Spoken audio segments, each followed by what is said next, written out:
जय जगन्नाथ। कार्तिक मासर एही पंचुकर 5 दिन मध्यरे तुलसी रे बांधि दियंतु एही गोटिए जिनिस देखिबा आपणकर समस्त मनस्कामना पूर्ण होइजिवो। आपणकर घरे सुख समृद्धि धन वैभवर वृद्धि हेबो। बंधुगण, चलित वर्ष पंचुक व्रत 4 दिन नुह बरं 5 दिन पालन करा जिवो। चलित वर्षर पंचुक जहाँकि बहुत अधिक खास अटे, कहीं एही पंचुकरे दुर्लभ महासंयोग बनिबा पई जाउअछि। केते प्रकारर शुभ जुगर निर्माण हेबा पई जाउअछि। एही पंचुकरे पूरा 62 प्रकारर शुभ जुगर निर्माण हेबा पई जाउअछि। लक्ष्मी जुग, आयुष्मान जुग, अमृत सिद्धि जुग जमिति 62 प्रकारर शुभ जुगर निर्माण हेबा पई जाउअछि। एवं एही शुभ संयोगरे आपण तुलसी गछर मूलरे बांधि दियंतु एही गोटिए जिनिस पूरा कार्तिक मासर पुण्य फल आपणको प्राप्ति हेबो एवं मनस्कामना गुड़िक समस्त जहाँ भी रही आपणकर ताहा सबु किछि पूर्ण होइजिवो। बंधुगण, आमर 12 मास मध्यरे जेते गुटी श्रेष्ठ मास रहिला सेथि मध्यरु एही जो कार्तिक मासटी एहा अन्यतम अटे। बंधुगण, एही कार्तिक मासटी हेउची प्रभु श्रीहरि विष्णुंकर अत्यंत प्रिय मास। एही कार्तिक मासर जो शेष 5 दिन होइथाय ताहाकु पंचुक व्रत बोली कुहा जाइथाय। पंचुक व्रत देवोत्थानी एकादशी रु आरंभ होई कार्तिक पूर्णिमा पर्यंत चलिथाय एवं देवोत्थानी एकादशी ठारू भगवान श्रीहरि विष्णु जाग्रत अवस्थारे रहिथांती बा जाग्रत होइथांती। बंधुगण, एही पंचुकर 5 दिन मध्यरे माँ लक्ष्मी स्वयं निजे तुलसी गछरे विराजमान रहिथांती।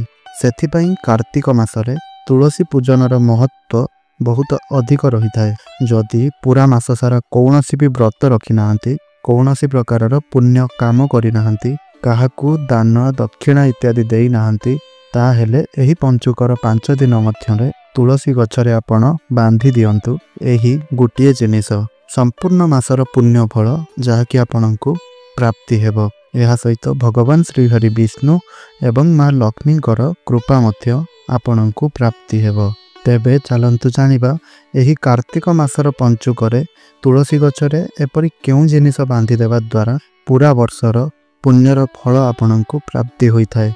समस्त मनस्कामना गुड़िक आपणकर जहाँकि पूर्ण होइथाय एवं तुलसी को छुई करी केउ मंत्रटी को आपण जप करिबा द्वारा आपणक घरे सुख समृद्धि धन वैभवर वृद्धि होइथाय। एहा पूर्वरु जदि आपण माने मध्य माँ लक्ष्मी एवं भगवान श्रीहरि विष्णु को सच्चा हृदयरु भक्ति करुथांती, विश्वास करुथांती, तेबे एही भिडियोटी को आपण लाइक करी कमेंट बॉक्स रे जय माँ लक्ष्मी जय श्रीहरि विष्णु अवश्य रूप से लिखि दियंतु। बंधुगण, आमर हिंदू धर्म रे तुलसी पूजनर विशेष महत्व कुहा जाई अछि।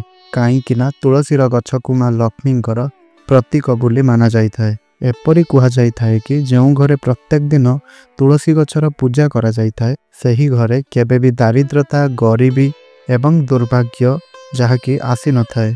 पंचुकरे केवल तुलसी गछरे एही गुटिए जिनिस बांधि देबा द्वारा एवं एही मंत्रटी को मध्य उच्चारण करिबा द्वारा आपणको माँ लक्ष्मींकर कृपा प्राप्ति होइथाय एवं सेही घरे सर्वदा माँ लक्ष्मींकर निवास होइथाय। ता सहित तुलसी गछर पूजा करिबा द्वारा मुख्यर प्राप्ति मध्य होइथाय एवं पापर नाश मध्य होइथाय। कुहा जाय कि पंचुकरे जेउ घरे तुलसीर गछ लगा जाए तो माँ लक्ष्मी तांकर 2 हाथरे सेही व्यक्ति विशेषक उपरे कृपा वर्षा करिथांती एवं कुबेर महाराज मध्य आपणको धन प्रदान करिथांती। सेठारे देवी देवता मानकर निवास होइथाय। पंचुकरे धन संपत्ति सुख वैभव एवं समृद्धिर प्राप्ति करिबा पई एही दिन तुलसी गछर पूजा करंतु। एहा द्वारा माँ लक्ष्मी सर्वदा आपणको उपरे प्रसन्न रहिथांती। पद्म पुराण अनुसारे पंचुक दिन जदि तुलसी गछ लगांती बा पंचुक समय रे जदि आपण तुलसी गछ लगांती तेबे एहा द्वारा सुख समृद्धि कम होई न थाए। तुलसी गछरे ब्रह्मा विष्णु शंकर एही त्रिदेवंकर निवास माना जाइथाय। पंचुकरे तुलसी पूजन करिबा द्वारा महापातक नष्ट होइथाय। जेमिति सूर्य उदय परे अंधकार नष्ट होई जाइथाय एवं आपणकर समस्त ग्रह पीड़ा मध्य दूर होई जाइथाय।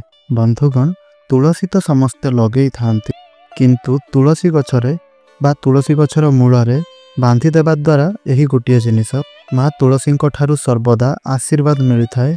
यही कथा को बहुत कम लोक मैंने जानी थांती। एहा सहित माँ लक्ष्मी मध्य आकर्षित होई थांती। घर को कष्ट आसी न थाए। बंधुगण तुलसीर गछ जदि आपणक घरे लागिछि एहा आपणक परिवार पई बहुत अधिक लाभकारी अटे। तुलसी गछरे देवी लक्ष्मींकर निवास माना जाइथाए। नियमित भाव में तुलसी गछर पूजा करने द्वारा लाभ अवश्य रूप से तो आपंक मिलता है। वेद पुराण रे यह विषय संपूर्ण विस्तार रूप से कहुई किंतु यह सहित तुलसी गछर मूल यही जिनिस बांधिले आउ यही उपाय को करिले माँ तुलसींकर आशीर्वाद मिलता है। आपण को सबु खुशी मिलता है। बंधुगण केवल भारत में नुहे बरं दुनियार अनेक स्थान गुड़िक तुलसी को पवित्र दृष्टि देखा जाए। अनेक औषधीय गुण रे भरी रही थाए यही तुलसी। अनेक धार्मिक अनुष्ठान एवं तांत्रिक प्रयोग गुड़िक यार उपयोग करा जाइथाए। पुराण रे तुलसी को भगवान श्रीहरि विष्णुंकर पत्नी हेबार गौरव मिलिअछि। एही कारणरु तुलसी जगत जननी अटंती। तुलसी को मध्य अमृतर प्रतिरूप बोली कुहा जाइथाए। जो स्थान रे तुलसीर गछ लागिथाए सही स्थान रे ब्रह्मा विष्णु एवं शंकर एही त्रिदेवंकर निवास होइथाए। तेणु सबु हिंदू मानंकर घरे तुलसी गछ रहिबा बहुत जरूरी अटे। घरे सुख शांति समृद्धि रहिबा पई आपण माँ तुलसी को चूनरी अवश्य रूप से चढ़ातु। प्रायतः समस्त लोक मैंने निजर अजाणतरे अनेक गुड़िए भूल कर माँ तुलसी को पूजा तो करि किंतु सेमाने उड़नी देवाई भूली जाइथांती बा उड़नी देई न थांती। एही कारणरु एमानंकु फल प्राप्ति होई न थाए। बंधुगण जो लोक मैंने तुलसींकर विवाह कराई थांती सेमानंकर जीवन को केबे भी कष्ट आसी न थाए। शालग्राम एवं तुलसीर विवाह कराइबा फल कलह पाप दुख एवं रोग दूर होता है। बंधुगण जदि आपण एही पंचुक जल किछि टोपा क्षीर मिसाई करी माँ तुलसी को अर्पण करिवे त एथि द्वारा भगवान श्रीहरि विष्णुंकर कृपा आपण को प्राप्ति होता है। कौन पाइना तुलसी को विष्णु प्रिय बोली माना जाइथा। सही कारणरु तुलसी रे क्षीर चढ़ाइबार माने हेला भगवान श्रीहरि विष्णु को क्षीर अर्पण करिबा। एही उपाय द्वारा घरे सुख समृद्धि एवं धनर लाभ होइथाए। बरं एही उपाय को आपण गुरुवार दिन करिबा द्वारा मध्य आपणक जातकरे बृहस्पति ग्रह मजबूत होइथांती। आउ आपणक घर परिवारर समस्त कलह दुख दूर होई जाइथाए। एबे मु आपणक आउ एक उपाय कहिबी जाहाको आपण करी आपणक जीवन रे थिबा सबु समस्या को आपण दूर करिपारिबे। एही उपाय को आपण पंचुक दिन करिवे न हेले केउ भी गुरुवार दिन आपण एही उपाय को करिपारिबे। भल दिन गुड़िकरे करा जाइथिबा एही महा उपाय आपणकर घर को धन धान्य रे भरी देव। सर्वप्रथमे आपण सकाळु उठी स्नान इत्यादि करी स्वच्छ वस्त्र परिधान करी तुलसी गछर मूल रे गुटिए नाली रंगर धागा अथवा मूली सूताटीए आपण बांधि दियंतु। तापरे आपणको गुटिए माटीर हांडी आनिबार अछि। सेथिरे आपणको चाउल भरी करी रखिबार अछि। चाउल उपरे आपणको सिंदूर एवं 1 टंकिया कॉइन आउ सेथिरे 3टी तुलसी पत्र पकाई देबे। सेही माटी हांडी रे ता उपरे गुटिए चुनुरी आपण घुड़ाई देबे। एही सबु जिनिस गुडी को नै कि आपण माँ लक्ष्मी को पाख को जिबे आउ आपण निवेदन करिवे जे हे माँ लक्ष्मी मो जीवन रे धनर कमी को दूर करंतु। आपणकर आशीर्वाद मो उपरे थाउ मो परिवार उपरे सर्वदा बनै कि रखंतु। एहा परे आपणकर माटी हांडी को नै आपण आपणकर धन रखुवा स्थान रे रखि दियंतु। देखिए आपण को माँ लक्ष्मींकर कृपा निश्चिंत रूप से प्राप्ति हेब। बंधुगण कुहा जाई थाए कि माँ लक्ष्मी ही तुलसीर द्वितीय रूप अटंती। जदि आपण माँ लक्ष्मी को प्रसन्न करदेले ताहेले आपणक जीवन रे केबे भी टंकार कमी रहिबो नाही। एही उपाय को आपण पंचुकर एही 5 दिन मध्यरे अवश्य रूप से करंतु। बंधुगण तुलसीर महत्व विषय तो आपण माने समस्ते जानिथिबे किंतु अनेक लोक माने घरे तुलसी गछ को रखी किछि किछि भूल करि देई थांती जेउ कारणरु सेमानंकु पूजार फल मिलि पारि न थाए। किंतु जदि आपणक घरे गुटिएरु अधिक तुलसीर गछ अछि ताहेले आपण आपणकर पड़ोसी को देई पारिबे। हमर शास्त्र रे मध्य कुहा जाई अछि जदि घरे गुटिएरु अधिक तुलसी गछ हुए ताहेले ତାହା ବହୁତ ଶୁଭ ହୋଇଥାଏ। ଏହା ସାକ୍ଷାତ ମା ଲକ୍ଷ୍ମୀ ଆସିବାର ସଂକେତ ଦେଇଥାଏ।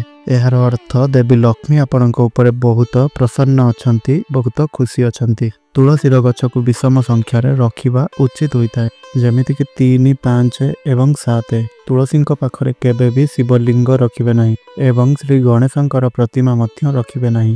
ଏହା ବିନାଶର କାରଣ ହୋଇଥାଏ। ନିୟମିତ ତୁଳସୀରେ ଦୀପ ଲଗାଇଲେ ଅନେକ ପୁଣ୍ୟ ପ୍ରାପ୍ତି ହୋଇଥାଏ।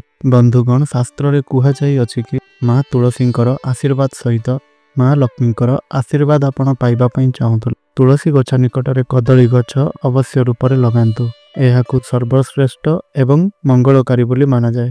ଏହାଦ୍ୱାରା ମା ଲକ୍ଷ୍ମୀଙ୍କ ସହିତ ଭଗବାନ ଶ୍ରୀହରି ବିଷ୍ଣୁଙ୍କର କୃପା ଆପଣଙ୍କୁ ମିଳିଥାଏ। ଯେଉଁ ଘରେ ତୁଳସୀ ପାଖରେ ଏହି ଜିନିଷ ରଖାଯାଇନଥାଏ, ସେହି ଘରୁ ଲକ୍ଷ୍ମୀ କୋଷ ଦୂରରେ ରହିଥାନ୍ତି ଏବଂ ମା ତୁଳସୀ ମଧ୍ୟ କ୍ରୋଧିତ ହୋଇଥାନ୍ତି। ଯେଉଁ କାର୍ଯ୍ୟ ଆପଣ କରିବେ ସେଥିରେ ଆପଣଙ୍କୁ ସଫଳତା ମିଳିବ ନାହିଁ। ତୁଳସୀ ଗଛ ନିକଟରେ ଶାଳ ଗ୍ରାମ ଆପଣ ଅବଶ୍ୟ ରୂପରେ ରଖନ୍ତୁ, ନଚେତ୍ ଖରାପ ସମୟ ଆପଣଙ୍କୁ ଘେରି ନେବ। ଶାଳ ଗ୍ରାମ ଭଗବାନ ଶ୍ରୀହରି ବିଷ୍ଣୁଙ୍କର ନିରାକାର ରୂପ ବୋଲି ଏହାକୁ ମାନାଯାଇଥାଏ। ଯେଉଁ ଘରେ ତୁଳସୀ ନିକଟରେ ଶାଳ ଗ୍ରାମକୁ ରଖାଯାଇଥାଏ, ଏଥିରେ ମା ଲକ୍ଷ୍ମୀଙ୍କ ସହିତ ଭଗବାନ ଶ୍ରୀହରି ବିଷ୍ଣୁଙ୍କର କୃପା ମଧ୍ୟ ପ୍ରାପ୍ତି ହୋଇଥାଏ। ବନ୍ଧୁଗଣ, ପଞ୍ଚୁକରେ ଏହି ଜିନିଷକୁ ବାନ୍ଧିବା ପରେ ଏବଂ ତୁଳସୀର ଗଛକୁ ପୂଜା କରିସାରିବା ପରେ ତୁଳସୀ ଗଛରେ ବସି ଅର୍ଥାତ୍ ତୁଳସୀ ଗଛ ନିକଟରେ ବସି ଏହି ଗୋଟିଏ ଖାସ୍ ମନ୍ତ୍ରକୁ ନିଶ୍ଚୟ ରୂପରେ ଜପ କରନ୍ତୁ। ମନ୍ତ୍ରଟି ହେଉଛି ମହାପ୍ରସାଦ ଜନନୀ ସର୍ବ ସୌଭାଗ୍ୟବର୍ଦ୍ଧିନୀ ଆଦିବାଦି ଚୋରାମୁକ୍ତ ତୁଳସୀତ୍ୱଂ ନମସ୍ତୁତେ। ଏହି ମନ୍ତ୍ରକୁ ଆପଣ 3 ଥର ଜପ କରନ୍ତୁ। ଦେଖିବେ ଏହି ମନ୍ତ୍ରକୁ ଆପଣ ଜପ କରିସାରିବା ପରେ ଆପଣଙ୍କର ସମସ୍ତ ମନସ୍କାମନା ନିଶ୍ଚିନ୍ତ ରୂପରେ ପୂର୍ଣ୍ଣ ହୋଇଯିବ। ଆପଣଙ୍କୁ ମା ଲକ୍ଷ୍ମୀଙ୍କର ଆଶୀର୍ବାଦ ପ୍ରାପ୍ତି ହେବ। ଆପଣଙ୍କର ସମସ୍ତ ଗ୍ରହ ପୀଡ଼ା ମଧ୍ୟ ଦୂର ହୋଇଯିବ। ବେପାର ବାଣିଜ୍ୟ ଚାକିରି କ୍ଷେତ୍ରରେ ଆପଣଙ୍କୁ ଲାଭ ପ୍ରାପ୍ତି ହେବ। ବୈବାହିକ ଜୀବନ, ପ୍ରେମ ଜୀବନରେ ସୁଖ ଫେରି ଆସିବ। ତେବେ ବନ୍ଧୁଗଣ, ଯଦି ଆପଣଙ୍କୁ ଏହି ଭିଡ଼ିଓଟି ଭଲ ଲାଗିଥାଏ ତାହେଲେ ଏହି ଭିଡ଼ିଓଟିକୁ ଲାଇକ୍ କରି କମେଣ୍ଟ ବକ୍ସରେ ଜୟ ମା ଲକ୍ଷ୍ମୀ ଅବଶ୍ୟ ରୂପରେ ଲେଖିଦିଅନ୍ତୁ।